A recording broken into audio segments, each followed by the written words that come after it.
Okay, I'd like to call the meeting of the Boxborough Economic Development Committee to order. It is Thursday, December 11th, and the time is 8:03. I'll do a roll call vote, starting with John. Nealon present. Mark. White present.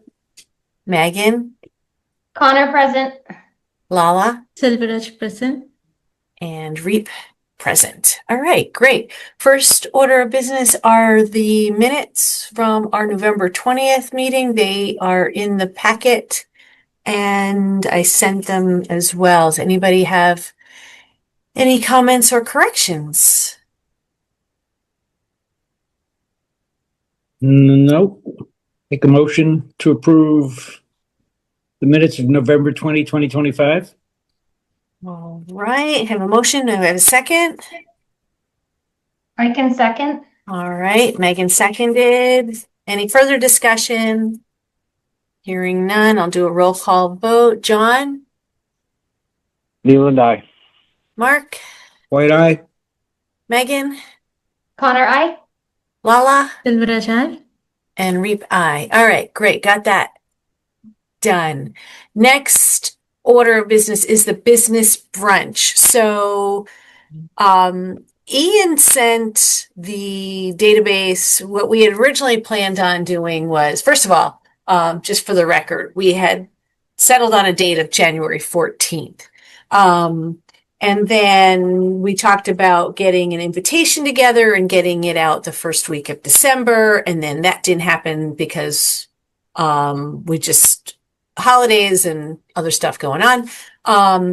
And we also don't have a really great list of emails because we had agreed at our last meeting that the best way to send this out would be to do it as an evite. And that got me thinking earlier this week that I want to postpone this because I don't think we're really ready to do it. And furthermore, I want something that's a little bit more focused. We had talked about getting a speaker from Mass Econ, and Rich and I talked about that because he does have a connection there.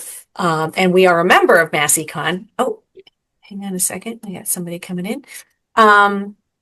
And basically, Rich was thinking, well, maybe that's a little too big for us. They handle statewide issues. And, maybe we ought to think about doing something a little bit more local. But I think we need more time to do it because we need to get a better focus on that. I don't know whether we want to set a new date tonight or if we want to wait until our next meeting in January to come up with a better plan for what is our goal in having this brunch. What are we going to try to accomplish there? Because the way we've been doing it is it's been successful in terms of, getting some people to show up, but I don't feel like there have been very many takeaways afterwards. And I don't want to spend our money just throwing a party, to be quite honest. Anybody else have any thoughts on that? All valid concerns. Takeaways is, you got to come away with something after something like that. I've always struggled with it. I think it's a social occasion. So in that respect, it's kind of easy, and it's a way to grow our business database, which I think is important. But if we don't have the people to invite, then we're not going to grow our database. We're just going to be inviting people whose names we have. So I struggle with it too. So I don't know what we can expect from something like this.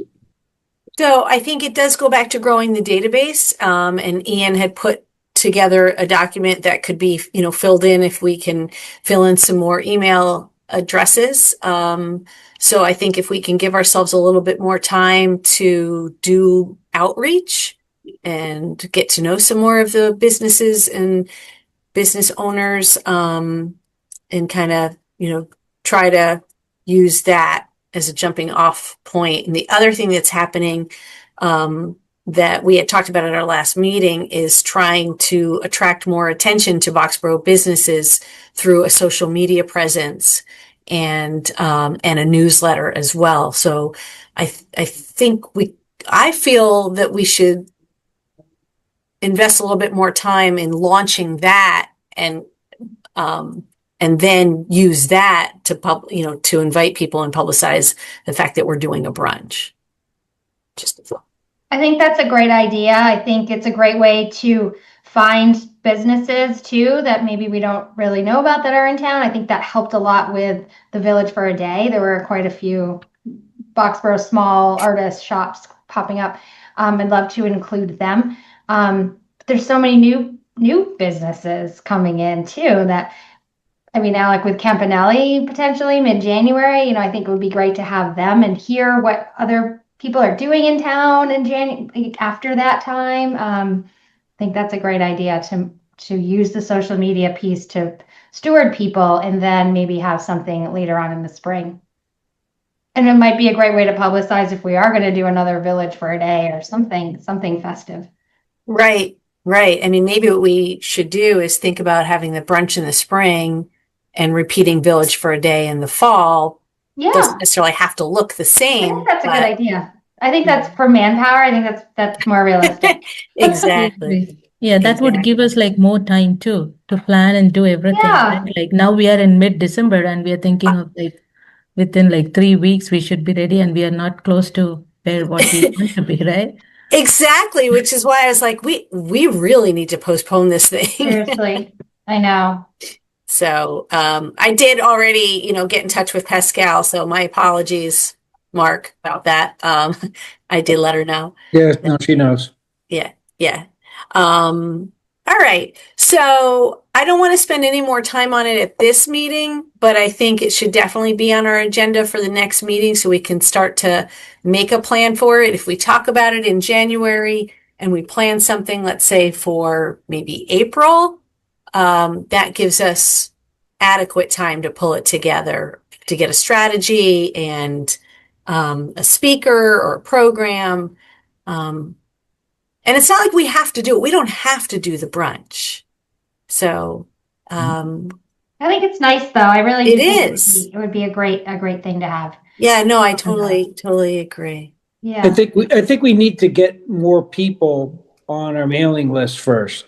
Exactly. Yeah, exactly. So that the impact of the brunches, I mean, again, if it's a social thing, but also a networking thing, then we need to bring in different people than we've got on our list. And I don't think the list, unless we get some more from the Town Center for a Day thing, I mean, if the list hasn't grown at all, then I think we need to grow the list before we do another social event. Totally agree. Yeah. All right. Excellent. All right. Great. So again, we'll take this up at our January meeting, and then in the meantime, I'll kind of do some work on that database and work with Alec and Ian and any one of you that wants to help build that database with emails. Just let me know, and we can coordinate that. I can help with that too. Okay, great. Because I think we had also already talked about this. It may involve some door knocking and phone calls and that sort of thing. So Definitely. excellent. All right. Next thing is business grants. Alec, can you give us an update on those? Happy to do so. So if you take a look at your packet, you will see 3 out of our 6 closeout letters, both for Two Friends Chocolate as well as Alpha Cars. I'll note as well, Swim Fit and Thinking Flower are both ready to go out the door as well. Thinking Flower, of course, I've put eyes on it. We've all visually seen by now the success that was had there. So I'm just waiting for the final financials from them. And then of note, I actually haven't been to Swim Fit for quite a while, so I haven't seen the new surface that was installed in the gym area. But once I put eyes on that, we'll be all squared away. Spent some time searching on social media, and it hasn't even shown up there, which would have been a nice, easy solution. But we'll get those out the door the start of next week when I'm back in town. And then the only outstanding one is Oscar's Burritos. In speaking with members of his team, I've not had a chance to speak with them directly. The project's underway. If you've been there recently, visited, you can see the plastic wrap is up. I am still waiting to hear back from Oscar, but his firm final deadline, as we had arranged in your original NOFA, all funds had to be expended no later than the last day of this month, December of 2025. I have not reflected this publicly, but the Treasury's guidance does, in fact, give us until December 2026 to spend funding. However, the intent was to get these projects off the ground, get them moving much quicker. I feel that because of the notice of funding available, I do not have the authority to grant an administrative extension to Oscar outright. So I'm going to get in touch with him and speak to him in the coming weeks. If he feels for any reason that he will not be able to complete the project, I will ask him to file a letter of request to extend his grant, but it will have to be reviewed by you at your January meeting. As I said, I don't feel I have the authority to go beyond that original December deadline. Your administrative authority or my administrative authority really lapses at the notice of funding available. So you can take that up at your January meeting if needed. However, the work I'm seeing indicates very well could be done and open for business prior to that.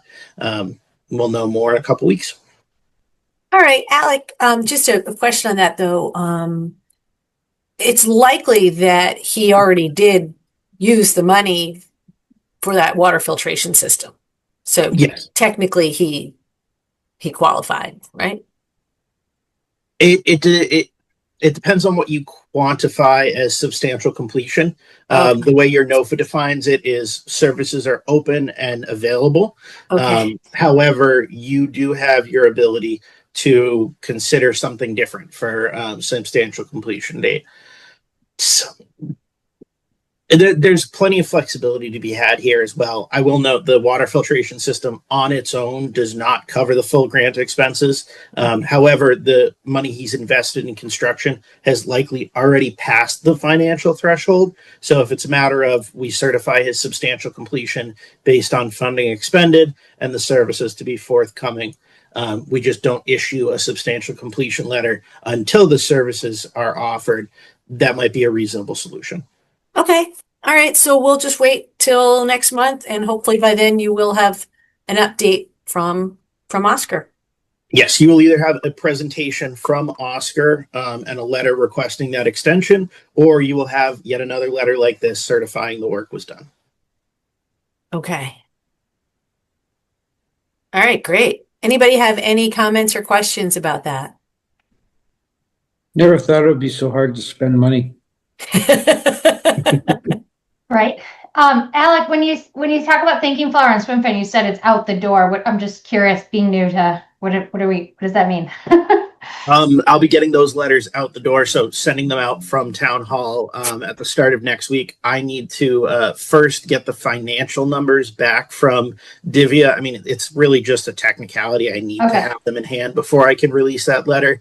And in Steve's case, I myself have not put eyes on the new gym floor. And as a result, I can't actually affirm, even though I've heard from many people that the work was done, it's all complete. I've seen the financials, but I haven't physically seen the space. So I just need to put eyes on it to be able to confirm that I can release his letter as well.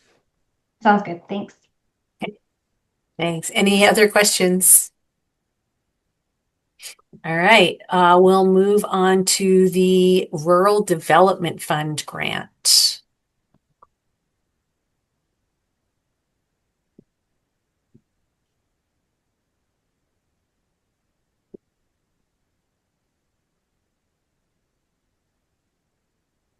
All right, Alec, you all ready? Yeah, if you want me to kind of jump in here, I'm happy to. Sure. So, oh yes, please. Sorry. As previously noted, and at this point pretty widely publicized, we were successful in both our regional grant back in January and most recently our state grant funding. We submitted our pre-contract forms prior to the priority deadline, so the state is working on our contract documents now. We expect to probably get those back towards the end of this month and able to kick off work shortly after the new year. That's their typical cycle, so long as you hit that priority deadline, which we did. The element that I think this committee should get started on ahead of time is engaging the Diversity, Equity, and Inclusion Committee. It was an important part of the application. That's the way these grant applications are trending, and of course, important for Boxborough as a community and your diverse economy. But the initial feedback we got from the Diversity, Equity, and Inclusion Committee was rather limited. I think given that we're at the stage now where we need to kick off work, but we still have a month left, I think this is the prime window of let's engage them. Let's figure out what a good arrangement for this work will be. A couple alternatives that I've put some thought into. You could consider doing a working group of sorts, a couple members of the EDC, a couple members of the Diversity, Equity, Inclusion Committee, and then they bring back the milestones to the whole boards or the whole committees to then get further feedback. Alternatively, you as the Economic Development Committee could take point and lead the exercise as a whole, using your recurring evening meetings as opportunities to check in with the consultant, along with the day-to-day check-ins that myself or the chair might have as we go through the workflow, in which case you would invite maybe one or two Diversity, Equity, Inclusion Committee members to join those meetings. You could ask them to either assign them or you could invite them on a rotating basis. And alternatively, you as the Economic Development Committee could do the work independently and submit those milestones for consideration by the Diversity, Equity, and Inclusion Committee for them to provide feedback at scheduled intervals. Okay. All right. So your outreach to DEI was so many months ago, but there hasn't been any additional communication between you or the EDC and the DEI committee, right? I know in the last meeting I said, oh, I know a few people on the committee, I can reach out, but I did not do that. I apologize. I think one thing we could do is invite them. I can send, first of all, do outreach to the committee, to the chair and all members of the committee, just send an email, and invite them to our next meeting as a possibility. I don't know what everybody thinks of that. Anybody have any other ideas about how to engage them? Yeah, I mean, maybe we just send an email and letting them know about this, and that I think that's a great idea to have them come to the next one if possible. Or to send at least, a representative if they don't want to, if they, as far as I can tell, they haven't posted a meeting in, I think, over a year. Yeah. I think so. Wow. Yeah. So, all right. I know that was on my to-do list last time. I apologize. I didn't get to that item. So Megan, if you want to put that on, Sure. on the list for me, action item, to at least start the process of engaging members of the committee. Alec, you had only reached out to the chair, correct? Yes, Wes and I exchanged a couple emails right around the time of application, but none of them came to fruition or any actionable items. Okay. All right. All right. I'll give it a try, and see where we land. And if we can get full engagement, then great. If not, then we can address some of the, or use some of the alternatives that Alec had suggested, like, working a working group from this committee and a working group from that committee. So we'll go from there. All right. Anything else that we need to know about the grant and getting started on the work, Alec? No, nothing at this time. Yeah, it's pretty. These state grants, they put them pretty much on a rail line path. So we're just waiting for the state to send it back, and then shortly thereafter we can get started. Mike does have the authority to sign off on this one, so we can kick off pretty quickly. Excellent. That's great. All right. The next item on the agenda are several items. External communications. So I just want to first say that I don't know if all of you had heard that a company called Syncor is moving out of Boxborough, and they are in a building on Swanson Road. They don't own the building, but they lease the entire space, and they're moving out of Boxborough. They're moving to New Hampshire, moving their headquarters. It's 250 jobs out of Boxborough, which is really disappointing. And quite honestly, I didn't even know that they existed, that they were a company. I never heard of them.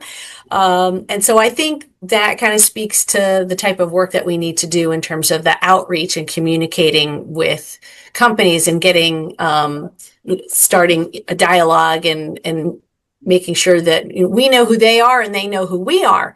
So what we had talked about at the last meeting was, again, the social media presence and a newsletter. And so this week, Alec had set up, or it was you, Alec, set up an email address that's for EDC. It's edc@boxborough-ma.gov.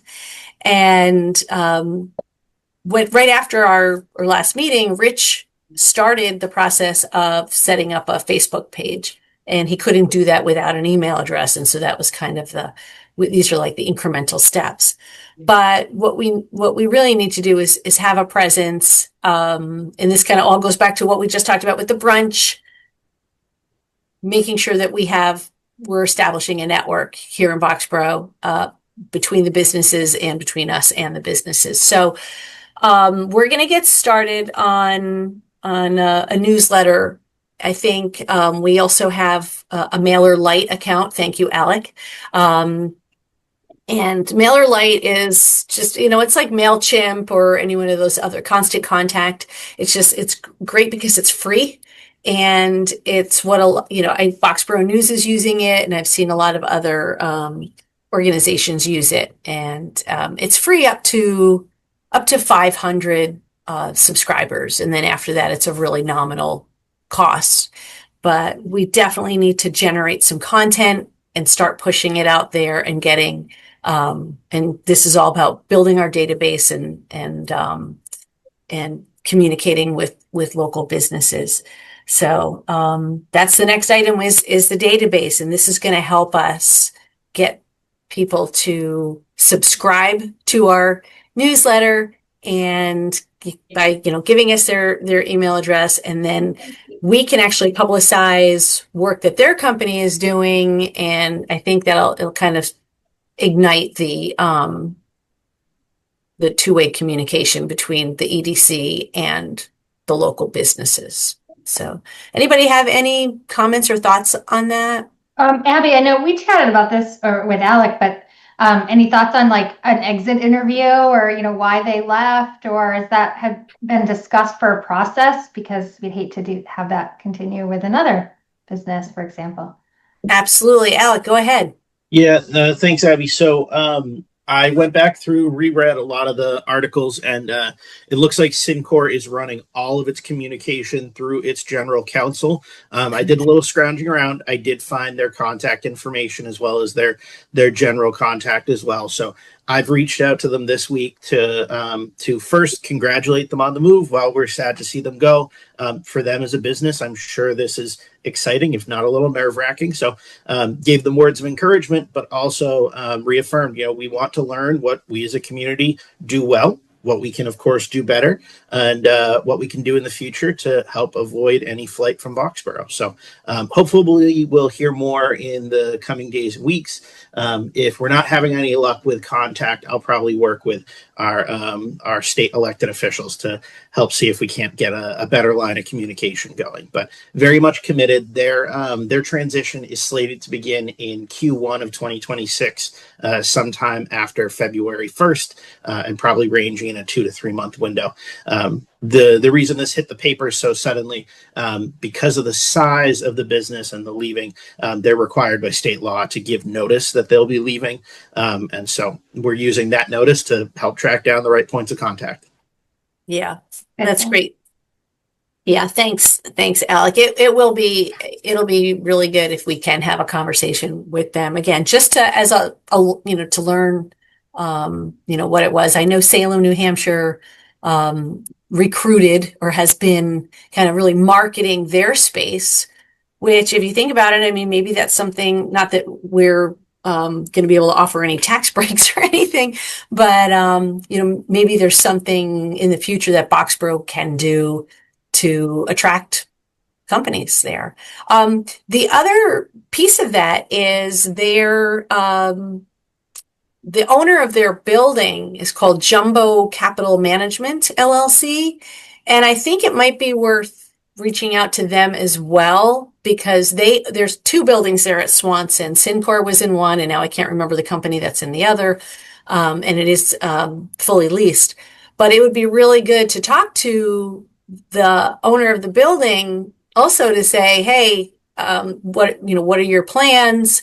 I have a real concern that they will ask for an abatement if they can't rent the space. So I think it would be great if we could, as a town, get that information about what they're thinking in terms of, do they already have, a lessee lined up? But this is all information, business information that I think would be really useful. I think it's really important that we do that because, I mean, you need to know why they're leaving. And my guess is it's not Boxborough so much as Massachusetts. Yeah. But it'd be nice to hear it. And certainly it would be good for our state reps to hear it as well. So that's important. And then to go talk to the current owner, see, well, what are your needs? I mean, we don't want to see an exodus here. And so whatever we can do, I mean, I think in a way that's a much larger, we've been kind of bogged down in smaller business stuff, and we've kind of not been reaching out to the bigger businesses because, typically they don't really want to talk to us. They have their own methods of communication, and then EDC to them is probably not particularly useful, but it is a channel that they can use, and I think they need to understand that if they need something from the town, then the EDC is supposed to be a channel to the town, a conduit. So I don't know how we do that, whether it's an EDC member go or Alec goes. I mean, Alec's got a lot of stuff on his plate, so I think it probably makes more sense for an EDC member to reach out. I mean, if we can just find out who we have to talk to, and then, because like we tried to talk to people like Jimmy Fenton before, and he'll talk to us, but there's really not much we can ever do for him. Mm-hmm. And I just want to understand what, their concerns are and whether there's anything we in Boxborough can do to keep them here, particularly if they're businesses that, I mean, if you don't know they exist, then they're a business that does not impact us other than having people, which are going to be good for the other businesses. Although we don't know how much of that trickle-down effect happens in this town anyway. Maybe everybody goes to Littleton to get lunch, but I don't know. We have to be cognizant. I think that's our job, is to be aware of who's out there and what they need. I totally agree. So, Rich, I see that you joined us a few minutes ago, and are you able to, I'm guessing you're in the car right now. Do you mind talking about the meeting that you set up with Doug at Mass Econ? Because it really is part of this conversation with talking to larger companies. And Yep, it fits in. Yeah, I can speak. I'm not on video, but I can speak, and I'm navigating Fresh Pond Parkway, so we'll see how that goes. Thank you. But everything that everybody said, and Mark, what you just said is true, right? And I think before I talk about Doug for a second, we probably need, and this is where I think we then talk to Doug about it, but I'm thinking we need to, what's the right word? Step up the game a bit as a town, because these are big businesses. And Alec, what you did is great by reaching out to Syncor, and you're going to get that. It's like talk to the attorney. You're never going to know about this stuff because it's all done under non-disclosure. Mm-hmm. You have employees that are potentially impacted. I used to do some of this when I was at Raytheon. You have employees that are impacted. You have investments in cities and towns. No one ever knows because everything's under non-disclosure. All the negotiations happen. The company, you don't even know the company that's shopping. It's a code name. So it's no surprise that it happened fast, and that's the answer. And so having that open dialogue with these companies and doing what you did, Alec, on a proactive basis, right? Like, who's the other tenant? Let's talk to the landlord. Let's reach out to them. But we need it can't be just like, let's sit down and have coffee. We have to have like a real pitch, if you will, about what we are as Boxborough, and we're not a huge center for commerce. So even though we are kind of, but it's not like we have this cohesive commercial pitch, right? And then hopefully the strategy will help us shape that. So I think that's all really good. So let's talk about Doug Kellum. So we have a subscription to Mass Econ. We've had it for about 4 years, and Doug Kellum's the regional director at Mass Econ under, I think is it Paul Hebert? But the Mass Econ is the organization that is on the receiving end when that codename company is looking for space. There's a list. You can, in fact, Campanelli's properties on the list. I don't know how updated it is, but they have the Massachusetts list of major sites. So we should be definitely talking to Doug and trying to connect the landlord for where Syncor was, and get, they can get their property on the list, the Massachusetts list of 100 or whatever it is. So, but the discussion with Doug is going to be next Thursday, and it's to open up a dialogue on the best approach for us to go about having a large business engagement plan. Doug probably has his ear to the ground on what activities happening in Massachusetts, what companies are sniffing around. If somebody's interested, it's Mass Econ who will call us, and we'll have to provide them input to put a package together for that company. It's all about recruiting businesses to Massachusetts and retaining businesses to Massachusetts.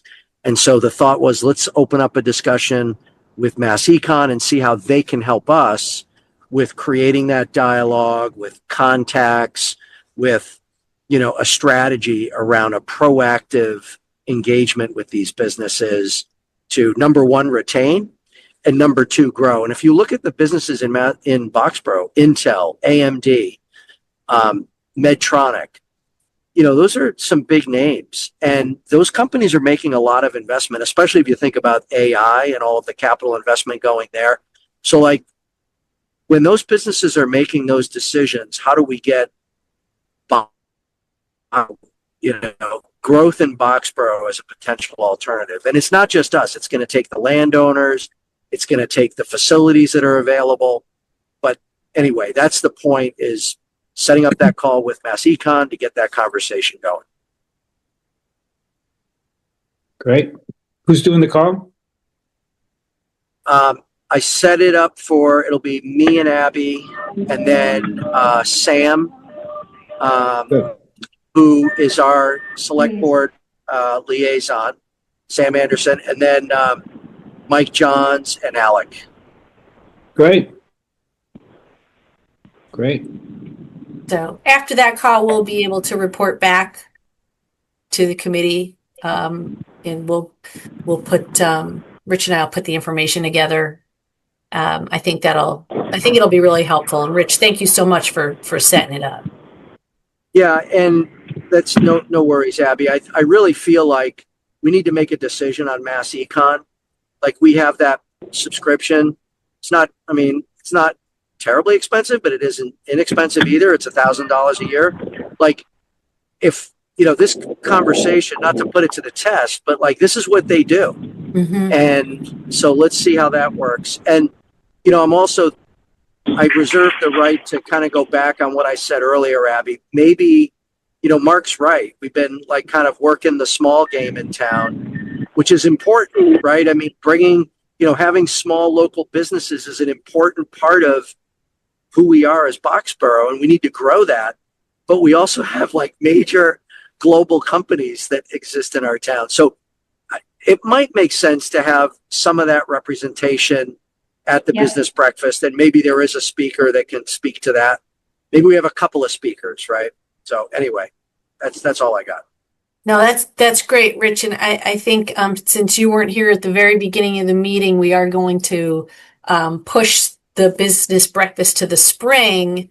And that is so that we can build a better network, a data, a list of invitees that would include some of the larger companies, so we can just cast a wider net and of course get a program together that would be useful. Okay, makes sense. Yeah. Yeah. I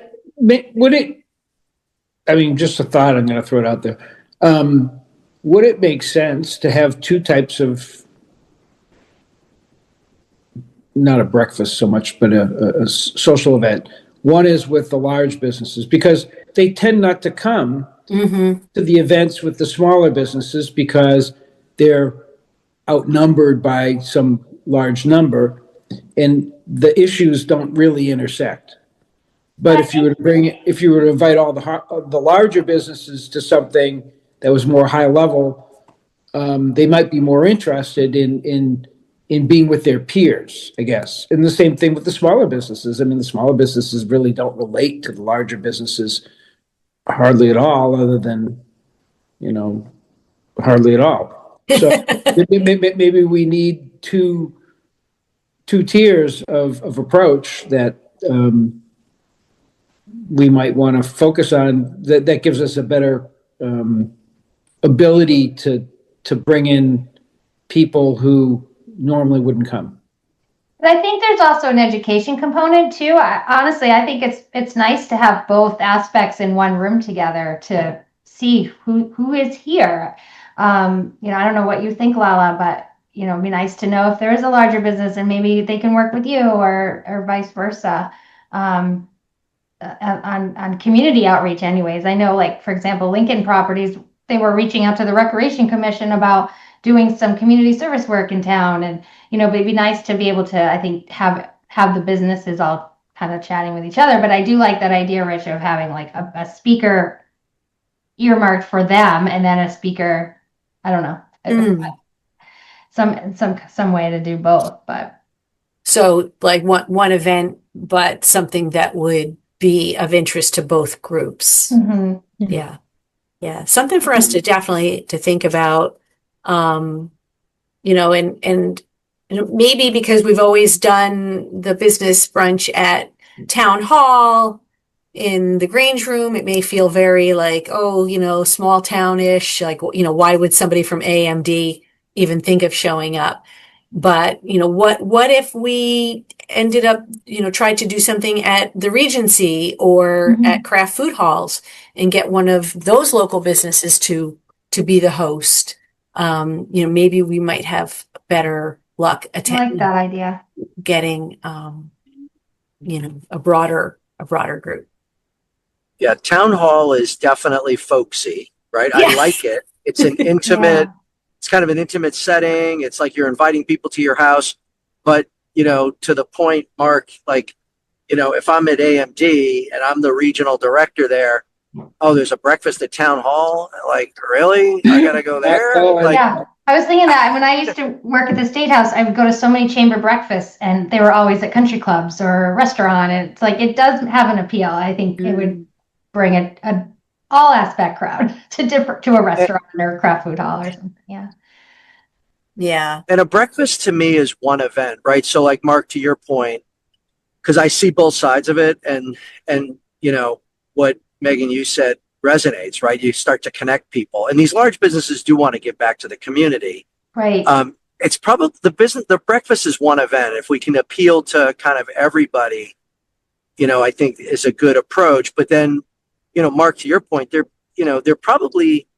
are probably multiple engagements with these larger businesses. Like the stuff that they do takes time, and there's a lot we can't do about it. Like there's nothing we can do about a lot of it, but other than, well, okay, you're expanding. Well, geez, the location you're at's have you talked to the guys over at Campanelli, or have you talked to the guys at Lincoln Property, or have you talked but those are like probably several, like that's a lot of engagement, right? It's not just a breakfast. Right. Yeah. Yeah, it's beyond that. All good. Mhm. Any other comments regarding mass econ and outreach, big business, small business? Any other ideas on that? Abby, I did just want to share that as we've been discussing this, I've also made contact with Jumbo Capital, which Oh, is great. the ownership group of the property in Boxborough as well. So we'll be working on setting up that engagement next. Oh, that's great. Thank you. Yeah, that's an important one as well. Yeah, it's huge. Yeah. Thanks, Alec. All right. So from big to small, the next part of our agenda is regarding Village Center. As many of you know, I think it was last spring, or maybe it was almost a year and a half ago, that Keith Lyons asked us to, or invited us to take a look at 61 Stowe Road. That's the yellow house. And he is interested in selling it. There are some issues with ownership and rights and that sort of thing, but it is something that is eventually going to go on the market. And so Rich and I had a conversation with a broker and sent a lot of information about the different parcels in Village Center, specifically 61 Stowe Road, and then the two antique buildings on Stowe Road, 25A and B. So that one is the brick house on the corner, and the other one is the wood frame house over by the pond. You said 72? Is that the property? No, sorry. Did I say 72? It's 61 is 61. Keith's, the yellow house. Okay. And then 25A and 25B Stowe Road are those corner properties. Because we had a Village Center working group, and the whole idea about the report was, trying to find this core and possibly getting some development there on the right scale. And I think I've said this before, I'm really concerned with if these properties go on the market and there isn't a plan that is something that townspeople want, whoever buys it is going to do whatever the zoning allows, not necessarily is something that we as residents want. So I had sent a whole bunch of like a package of information to this guy, Tyler at Newmark, and hadn't heard back. So recently, as you all know, the parcels along Mass Ave that the Fire Station Building Committee were considering, they've decided they are not going to site a fire station there. And so now there are two more parcels that are adjacent to the 25A and B Stowe Road. It's 700 and 750 Mass Ave. There is some common ownership there because the blue house was John Lyons as the trustee of Maine Realty Trust, and then 700 Mass Ave is actually part of Town Center LLC, which is the entity that sold the property to Toll Brothers for Enclave. Anyway, so I pulled that information together and I sent that to Tyler. And I'm still waiting, and I'm going to have to follow up with him, I'm sure. But now we've got this big chunk here. We've got, that the Stowe Road building, 61, 25A and B, and now these parcels on Mass Ave.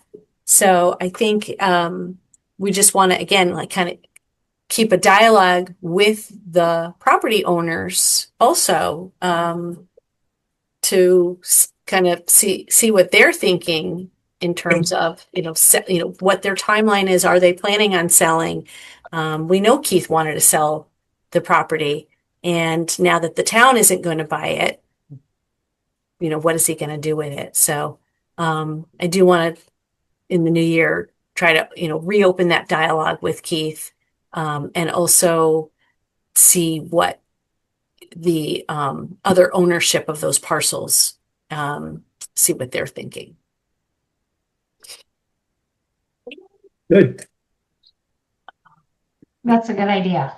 Because like you said, it can go like that and then it's not what we It can, and if you look at town center zoning, it's we're not going to end up with a warehouse there, but I think we might not necessarily end up with like a planned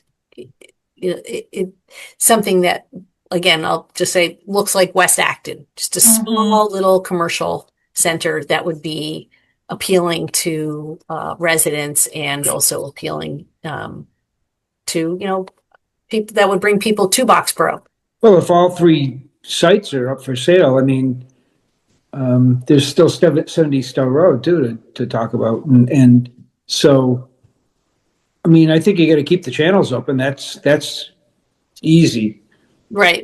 Is you have to keep the channels open and say, well, we're interested because we want this to be something different, or so we have to have a vision for it before we can even. I mean, the vision part is the hard thing, I guess, unless we have a vision or somebody, Michael Rosenberg comes like he did in West Acton. We need a. I mean, I've said this for a long time. I mean, you need a champion, and if you don't have one, it's really hard to do. So right. Well, we did have the Village Center Working Group, so we do have somewhat of a vision. It's not architectural drawings, so forth, but it is a vision for those parcels or that part of town. 72 Stowe Road is really interesting because if the Fire Station Building Committee does not choose that, the housing board, the housing trust will sell that, and they need to sell it. And that is zoned as AR. Yeah. So you planning board folks all know, and most of you here know, that means that AR can only be single family homes or something that would qualify under the Dover rule, which would be a school, a church, educational or religious. education, religion, Child care center. We need to, Abby, probably get with the housing board. Maybe, that's probably a right in the new year discussion. And it doesn't have to be anything definitive, but like start the conversation. Like, I mean, we can wait until the Fire Station Building Committee does their thing, but that's probably the conversation to have, because, if that just turns into 4 housing lots, that might be, I don't know, that might be okay, but it may be an opportunity lost. Yeah. Right. They're going to want to do whatever the highest value is, right? Right. So, but I think after the Fire Station Building Committee makes their decision, it's worth having a conversation. And honestly, if it's housing, and I think that's actually a good thing, we need housing in town, and it doesn't really matter what kind of housing it is at this point in time.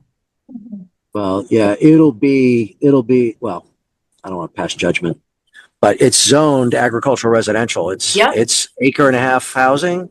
It's going to be big single family homes. That's what it's zoned for. Right.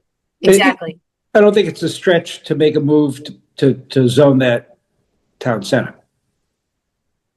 I think that would be within the realm of the possible without a lot of fuss.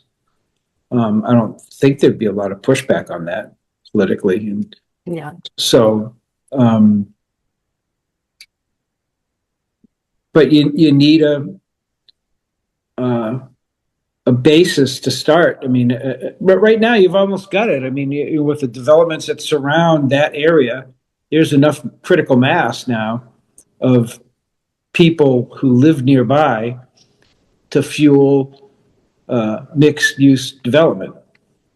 And that's how town center was envisioned originally. I mean, that's how town center zoning started. It was supposed to be a mixed use development. It just became very difficult, if not impossible, to actually pull it off. Right. Yeah. And the thought, Mark, is if you tag on that parcel, we're probably getting ahead of ourselves, but if you tag that parcel on to the other parcels and you market it in such a way, that's the whole point about meeting with Newmark. You market it in such a way, and all of a sudden, it's more than just buying a yellow house on a parcel and 2 historic buildings. It now becomes a bigger thing, and it's more risk, but it potentially could be more attractive, right? But it's got to be economical. So I don't know. There's a lot of pieces to it. But, Yeah.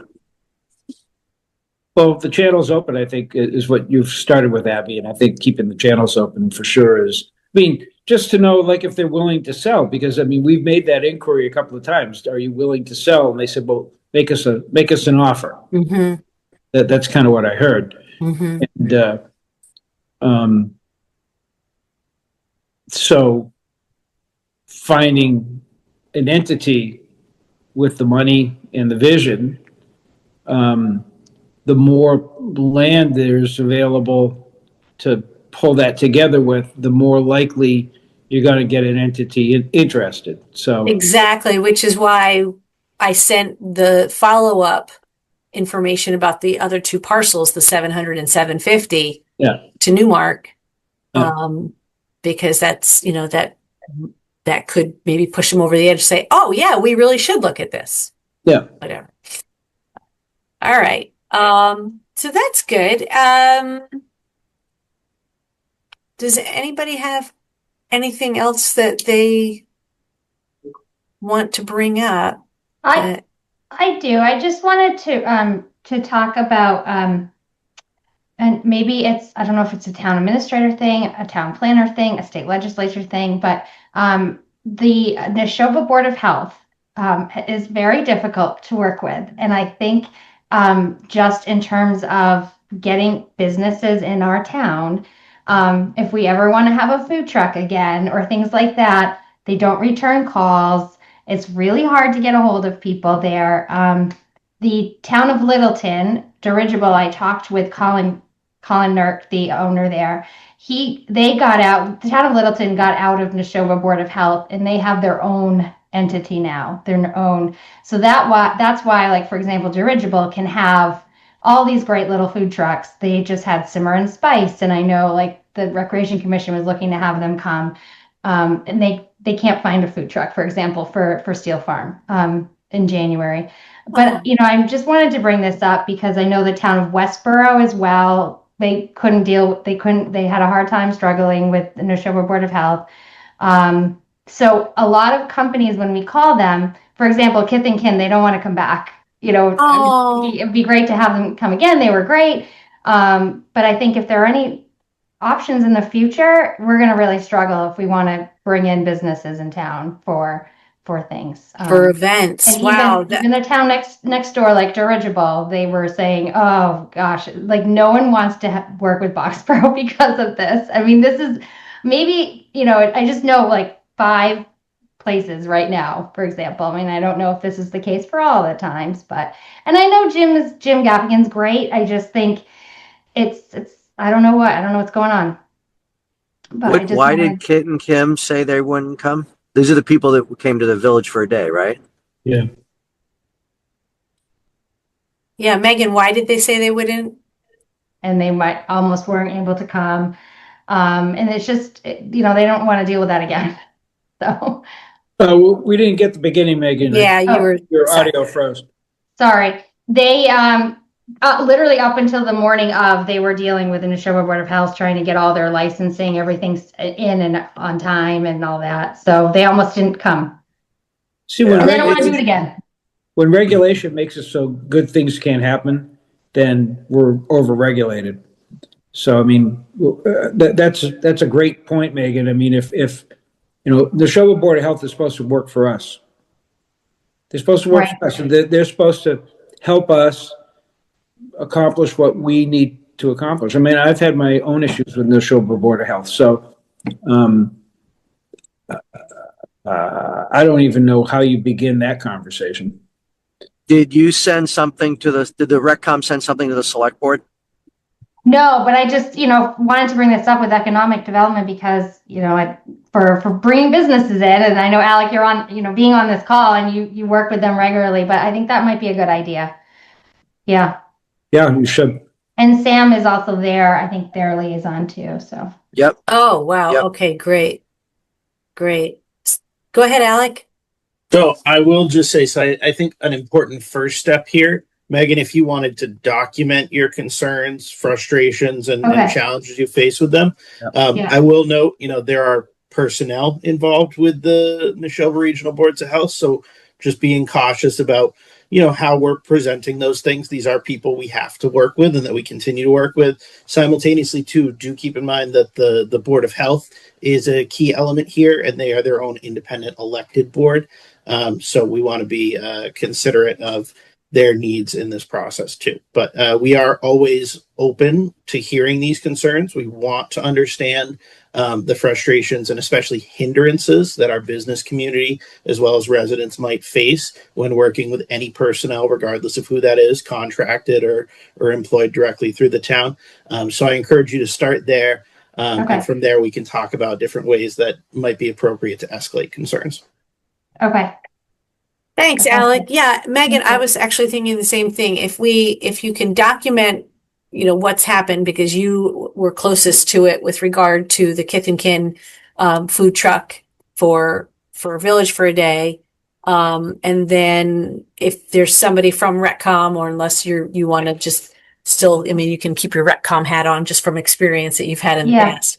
But if we can put something together, then I think I guess the next step would be to talk to Sam or send it to the select board. Alec, is that what you're saying? I'd recommend you start with myself and Michael Johns, and Mike will Okay. probably loop the select board in almost immediately from there. But the health agent and their team report directly to the Board of Health, but fall under the umbrella of land use and permitting. Okay. The issue Yeah, though I is the should board have meant. yeah. Go ahead.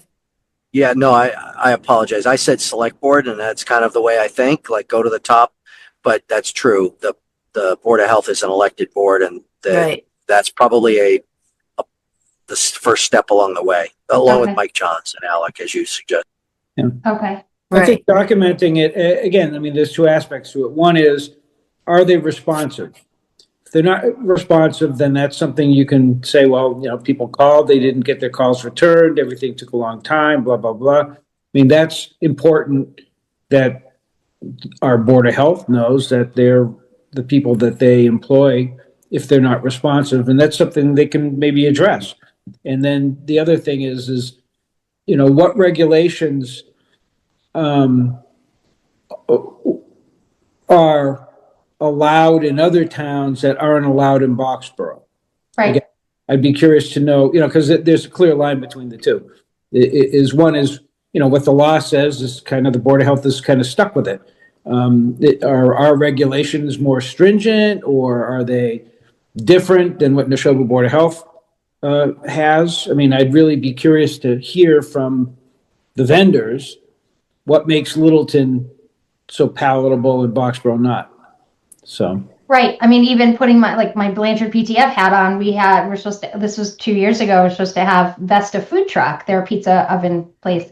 And they do Carlson orchards all the time. And they literally could not come the day of because something was in the show at our house. So we had to cancel and we had to order pizza from Bravo. And it was just, there's a lot of things that happen. And I would just hate to lose opportunities. So I will definitely do that. Yeah.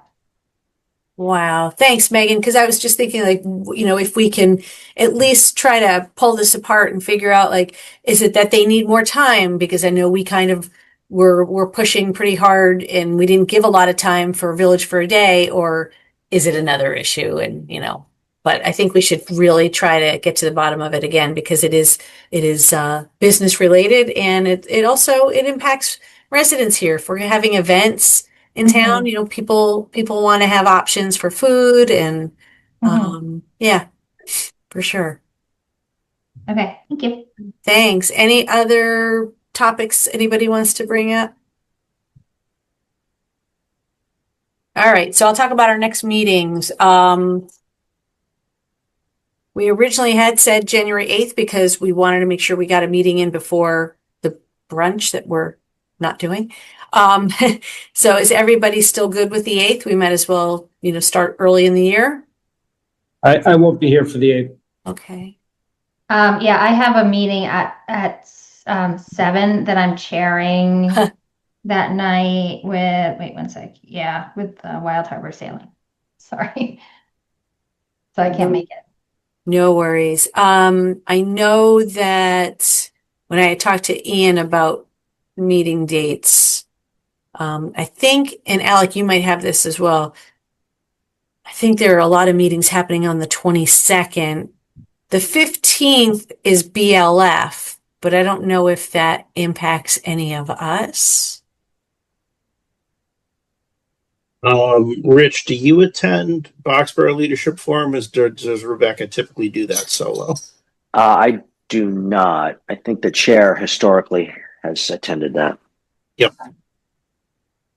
Yeah, because I think the 22nd, I seem to remember Ian had said there was a whole bunch of things happening on the 22nd. There was sustainability, there was something. Sustainability is scheduled for the 8th. Oh. Fire station building committees on the 8th. Actually, no, it's the 8th. That's the crazy day for us. We have Community Preservation Committee, Sustainability Committee, and Fire Station Building Committee. All right, and so I think that's tagged as a pretty important night for them. So yeah, let's get rid of the 8th for us then.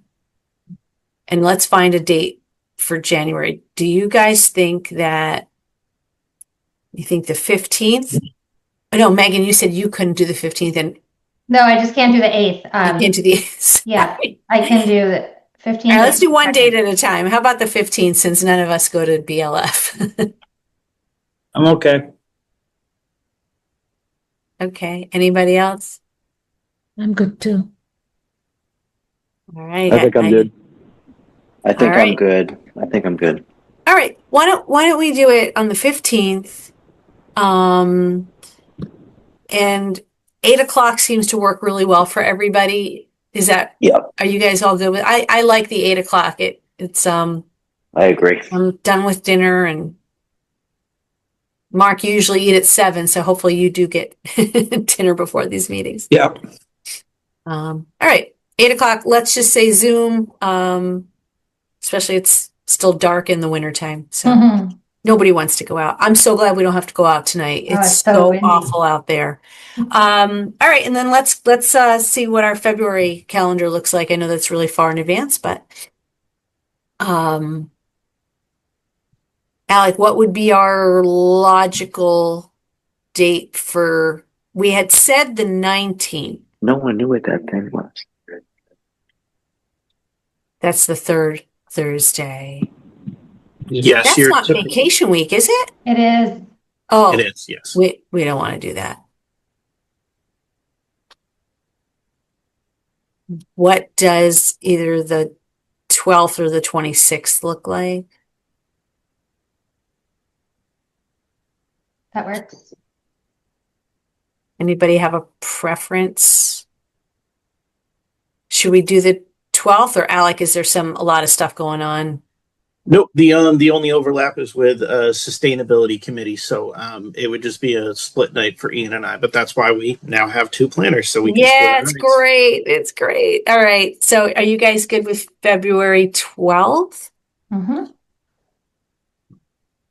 At least for now. Kind of hard to tell, right? Okay, great. Any further discussion? Hey, Abby.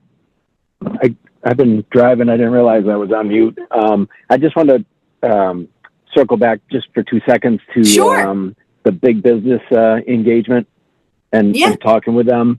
I think that for 2 reasons that we should, if we have contact with the bigger businesses like that and talk about what can be done, I think we need like a rep from like Eldridge's office or somebody that could be there on the state level, because there's only so much we can do as a town. And I think with a bigger company, it would also lend a lot more credibility if there was somebody at that level that was included in the small talking group, because they'd feel like they're being heard more than just the town level. Yeah. That makes sense. Yeah. Yeah. So, yeah, go ahead. I agree. All right. So, but John, are you referring to the call? like the conversation with Syncor and or Jumbo Capital or something else? Oh, I think you're talking about Well, MassEcon, right? The call that Rich set up? Well, the thing with MassEcon is that yes, that's a group that done that, but that they're not the legislature. Mhm. And so, if we can get somebody for those phone calls, great. But I think going forward, if we're going to kind of have separate from our business breakfast where we're dealing with small businesses, if we're talking to the Campanelli companies and all these other ones, I think that's where they should be included, just in the relationship and everything, because they're going to be able to give a different perspective and get feedback to a higher level. I'm sorry, the they, John, is who? Maybe I missed the first part. You're talking about our elected reps? Yeah.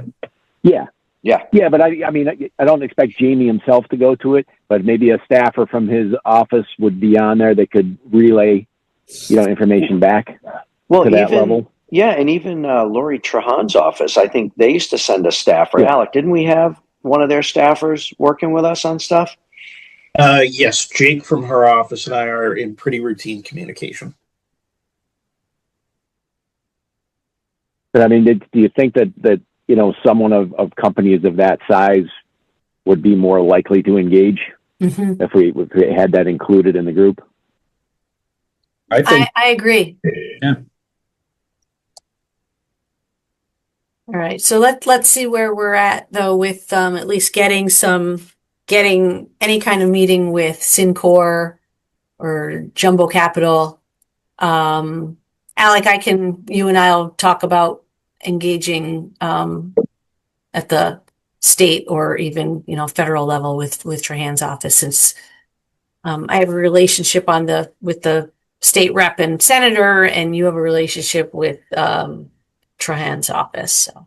Yeah, I mean, and John, I think it's great, right? Like, good suggestion, because I would believe that Representative Trahan would be interested. I will tell you that my son who lives in New Hampshire forwarded me it was either a Twitter or X, I guess, piece from Kelly Ayotte announcing that Syncor had come to Salem. So there's, it's these types of things happen at a pretty high level. Mm-hmm. Yeah, for sure. All right. Thanks, John. Anything else from?